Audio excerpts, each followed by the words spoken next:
Morning সবাইকে। আজ সকালবেলার খুব সুন্দর একটা দিন আমরা উপভোগ করছি। আমরা এখন যাচ্ছি শনি সিংনাপুর আর সম্ভাজিনগর, আর মধ্যিখানে যেগুলো পড়বে সেগুলো আমাদের দেখিয়ে দেবে। আমরা আছি শ্যামজির সাথে, উনি আজকে আমাদের গাইড কাম সমস্ত কিছুই। তো চলো, লেটস গো।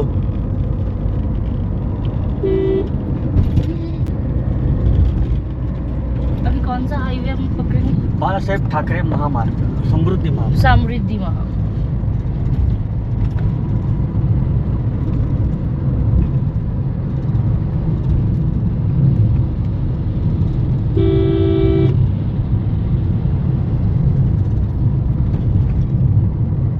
আমরা সমৃদ্ধি মহামার্গের ওপর দিয়ে যাচ্ছি। এটা কানেক্ট করছে মুম্বাই থেকে নাগপুর পর্যন্ত। টোটাল 700 কিলোমিটার রাস্তা, অপূর্ব সুন্দর রাস্তা। আর এটার নাম হচ্ছে বালা সাহেব ঠাকরে সমৃদ্ধি মহামার্গ। এবং এখানে আপনার টোটাল দেয়া আছে কোনটাতে কত কিলোমিটার রান করবে গাড়ি। খুব সুন্দর, মানে টোটালটাই কিন্তু পুরো একদম আপনার বাঁধানো, মানে খুব সুন্দর, মানে টোটাল 4 লেন রাস্তা। খুব সুন্দর লাগছে, আপনারা দেখুন।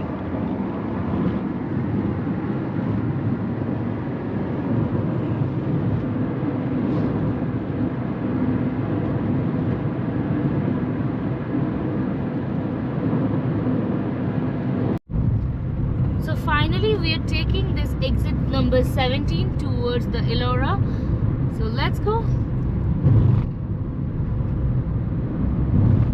On the way to Sambhajinagar.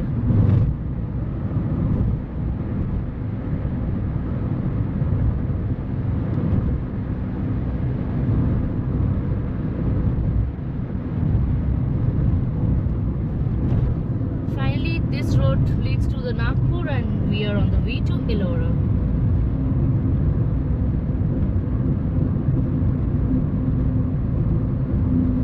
Beautiful landscape with the mesmerizing beauty of Maharashtra welcomes us to the beautiful lap of the nature.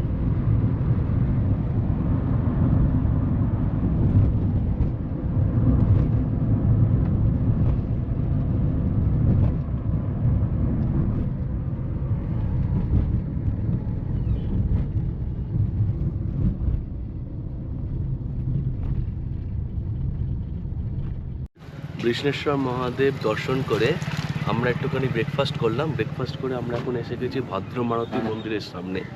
তো মন্দিরে এই গেট দেখা যাচ্ছে, এখানে বিশাল বড় গেট। তো বজরংবলী দর্শন তো করতেই হয়, নইলে তো অসম্পূর্ণ থাকে সব কিছু। তো চলো আমার সাথে একটু দেখা যাক।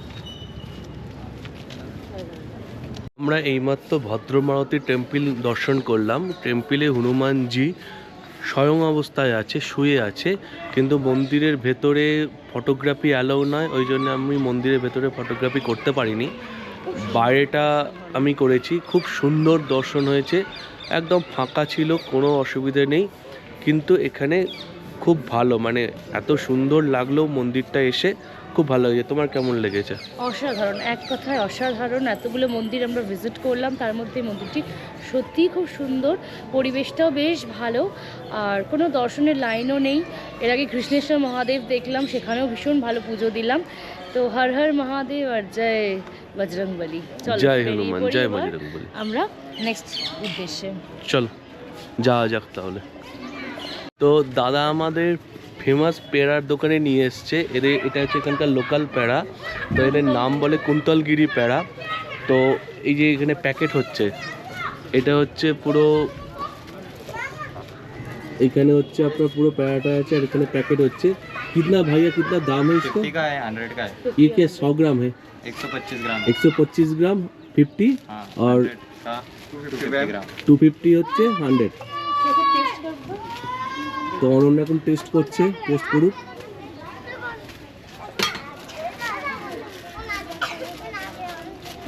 Really good, very less sweet, একদম খুব সুন্দর খেতে। তো তুমিও টেস্ট করে দেখো। আপনারা যারা ভদ্র হনুমান দর্শন করতে আসবেন, তারা এখান থেকে পেড়াটা বাড়ির জন্য নিয়ে যেতে পারেন। বেশ ভালো খেতে, খুব ভালো খেতে। তো আমরাও একটু নিই। ঠিক আছে, চলো। ইন্টারেস্টিং, খুব ইন্টারেস্টিং জায়গায়। দাদা বললো যে এখানে পাটনি শাড়ি মানে মহারাষ্ট্রিয়ান শাড়ি এটা খুব বিখ্যাত। এটা पैठानी। হ্যাঁ, সেটা কিভাবে তৈরি হয় সেই জায়গাটায়, সেই ফ্যাক্টরিতে। চলো, লেটস गो।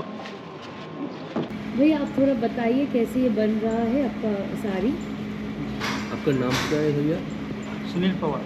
ओके, तो सुनील जी यहाँ पे एक साड़ी बना के दिखा रहे हैं हमें। देखिए कितना बारीकी से ये काम किया ये जाता नीचे है। ऐसा डिज़ाइन पेपर होता अच्छा। है, उसके हिसाब से डिज़ाइन बनाते चलना। ओके, थ्रेड गिन गिन कर और एक धागा डालकर बनाएंगे। It's totally handmade and handloom hand- product. Handmade product है। Exactly, very nice.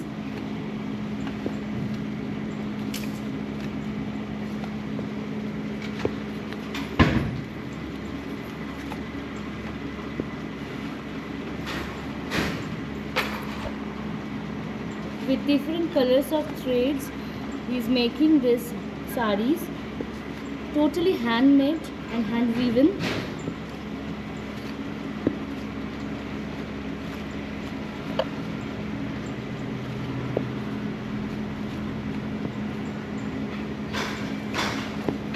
एक साड़ी बनने में कितना टाइम लगता है? नॉर्मली डिज़ाइन पे डिपेंड होता है मैम। ओके सबसे कम वाला डिज़ाइन जो है 8 से 10 दिन में बनता है। ओके, फिर जैसे डिज़ाइन बढ़ेगा वो हिसाब से उसका टाइम भी बढ़ता सकता है। तो आप लोग देख ही सकते हैं कि एक साड़ी बनाने में कितने मेहनत करते हैं कारीगर्स सभी। We really hats off to them because it's very nice and intrinsic बारीकी की ये काम किया जाता है। So let's see the others part of this showroom and here many peoples are working, different kinds of sarees they are weaving here. ये भी पैठानी बन रहे। जी। ओके,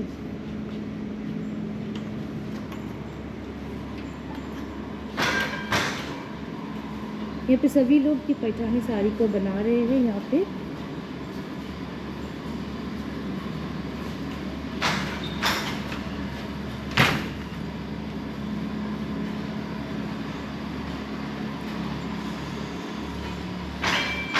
आप लोग का शोरूम भी है वहाँ पे, तो हम वहाँ पे भी एक्सप्लोर करेंगे। ये वाला हिमरू का लूम है मैडम, ये हैंडलूम होता है। पैठनी जो है वो केवल हैंडमेड होता है। पैठनी के बैक साइड पेपर डिज़ाइन पे फॉलो किया जाता है। इसका डिज़ाइन सेट होता है जकार्ड के ऊपर, इसे हैंडलूम बोलते हैं मैम। इसमें पूरे फ्लोरल डिज़ाइन होते हैं। आपको अजंता, एलोरा, मिनी ताजमहल के जितने भी ट्रेडिशनल मोटिव डिज़ाइन होते हैं वो हिमरू टेक्निक के ऊपर यूज़ होते हैं। पैठनी के अंदर साड़ी बनता है, दुपट्टा बनता है एंड ब्लाउज पीस बनता है। हिमरू के अंदर ऑल प्रोग्रेड बनता है, bedsheets, bed cover, stole, shawl, sari, dress material. So ये यहाँ का एकदम खासियत है। हिमरू औरंगाबाद का लोकल होता है मैम, और पैठनी जो है वो महाराष्ट्र का ट्रेडिशनल होता है। Thank you. Thanks.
this one. This is Himru's handlooms collection. Really looking very gorgeous and pretty. There are lots of color options are there, and I'm feeling really confused.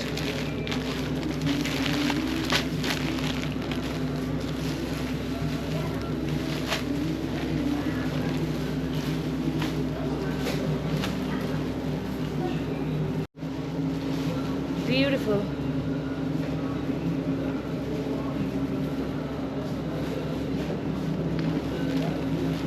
इसे करके कुछ आएगा? 1,750. It is also good.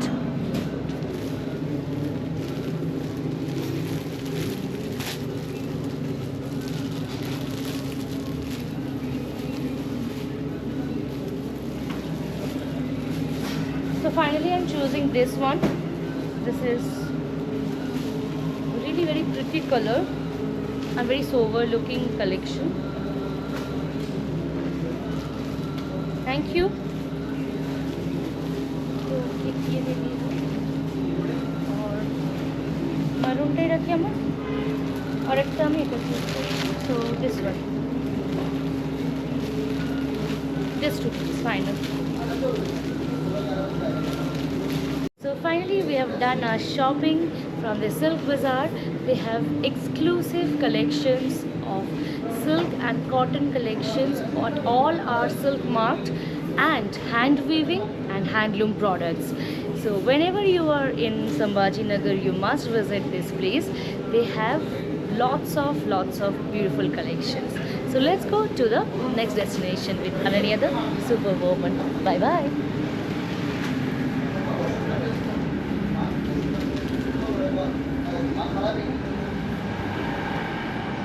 তো অনেক দিনের একটা স্বপ্ন ছিল ইলোরা কেবের কৈলাস মন্দির, সেই বইতে পড়েছিলাম সত্যজিৎ রায়ের কৈলাসের কেলেঙ্কারি। এটা যখন টিভিতে হয় তখনও দেখি, খুব ভালো লেগেছিল এবং তখন থেকে একটা ইচ্ছে ছিল মনের মধ্যে যে একদিন আমিও ওখানে যাব এবং ওখানে দেখব। তো আজকে সেই স্বপ্ন পূরণ হচ্ছে। আমরা এসে গেছি ইলোরার কাছে, ইলোরাতে আমরা প্রবেশ করছি। আমার সাথে আপনারাও কিন্তু প্রবেশ করছেন ইলোরাতে। চলুন তাহলে ইলোরাতে প্রবেশ করে আমরা দেখি কৈলাস মন্দির এবং এইসব গুহাগুলো আমরা এক্সপ্লোর করি। এখান থেকে আমরা টিকিট কাটলাম, একটা কয়েন দিল আমাদের যারা ইন্ডিয়ান সিটিজেন আছে তাদের জন্য 40 রুপিস, যারা ফরেনার আছে তাদের জন্য 600 রুপিস। তো এই টিকিটটা নিয়ে এখানে যেতে হবে, এখানে টিকিটটা কয়েনটা ফেলতে হবে, ফেলার পর আমাদের এন্ট্রি হবে। তাহলে চলো লেটস গো, যাওয়া যাক। এখান থেকে আমরা গাড়ির টিকিট করলাম 30 রুপিস পার হেড। দুটো কেভ দেখাবে আবার এখানে ফেরত আনবে। সো লেটস গো, চলো আমরা ওয়েট করি গাড়ির জন্য। এখান থেকে ই কারেই আমরা দেখি, আগে এক্সপ্লোর করি, তারপর হেঁটে আবার দেখা যাবে। অনেক বড় ক্যাম্পাস, তার জন্য রিস্ক নিচ্ছি না।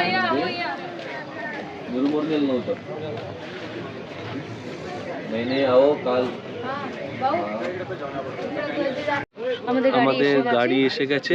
ই ভেহিকল এখান থেকে আপনারা টিকিট কাটতে পারবেন। পার টিকিট 30 রুপিস করে নিচ্ছে এবং এই গাড়িতে করে আপনাকে দুটো গুহায় নিয়ে যাবে, লাস্ট দুটো গুহা 29 আর 34।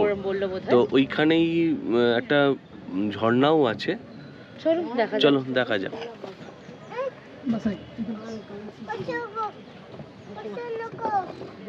পিছন থেকে দেখুন গুহাটা কি সুন্দর লাগছে।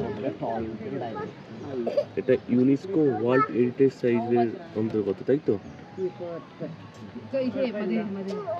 This is totally a UNESCO World Heritage Site.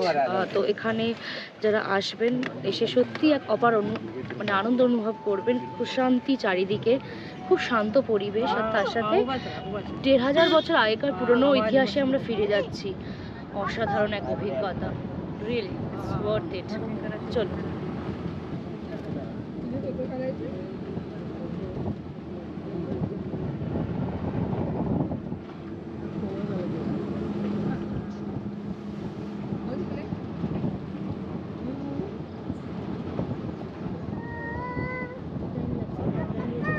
Finally, we are at the cave number 29, which is the masterpiece of this Ellora cave. Here we can see the lots of sculpture of different god and goddesses. So my back you can see the Rudra Murti of goddess Durga, where you can see the extremely important part, third eye in the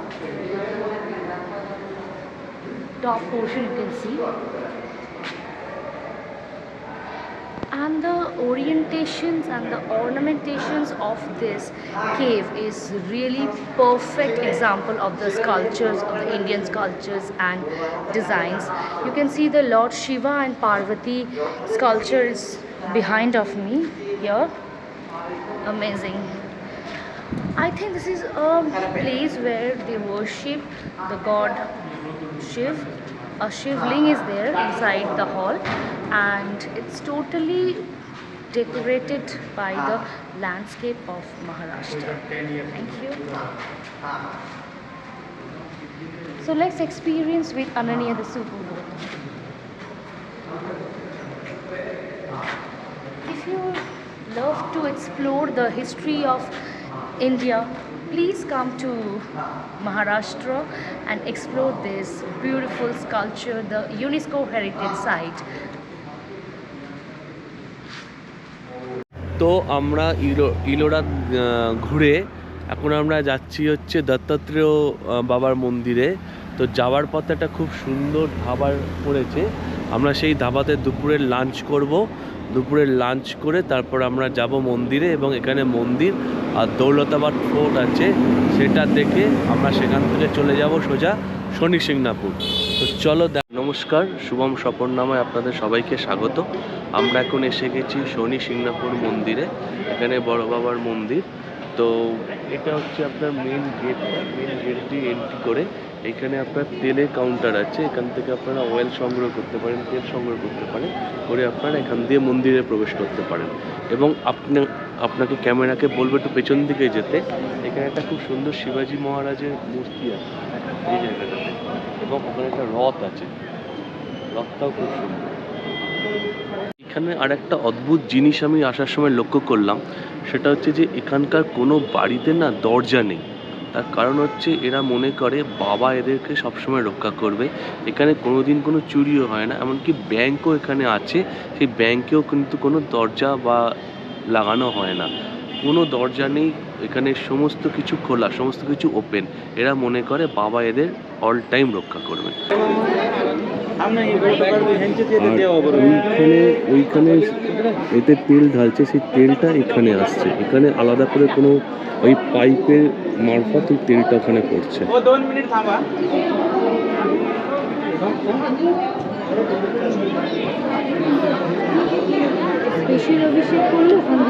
আচ্ছা, একটা খুব unique জিনিস এখানে লক্ষ্য করা গেল, সেটা হচ্ছে যে এখানে কিছু বড় বড় ড্রাম আছে, ঠিক আছে, এই যে ড্রাম আছে, এই ড্রামে এই ড্রাম আছে,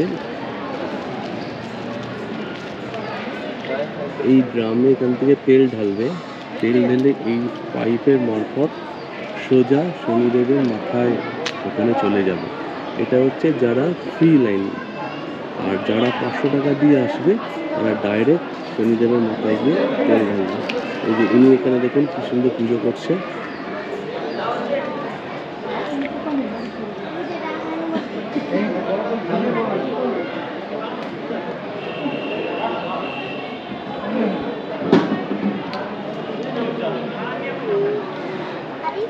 বড় বড় 4টে কন্টেনার, এখানে এই একটা কন্টেনার, 2 নম্বর, এখানে আরো 2টো আছে।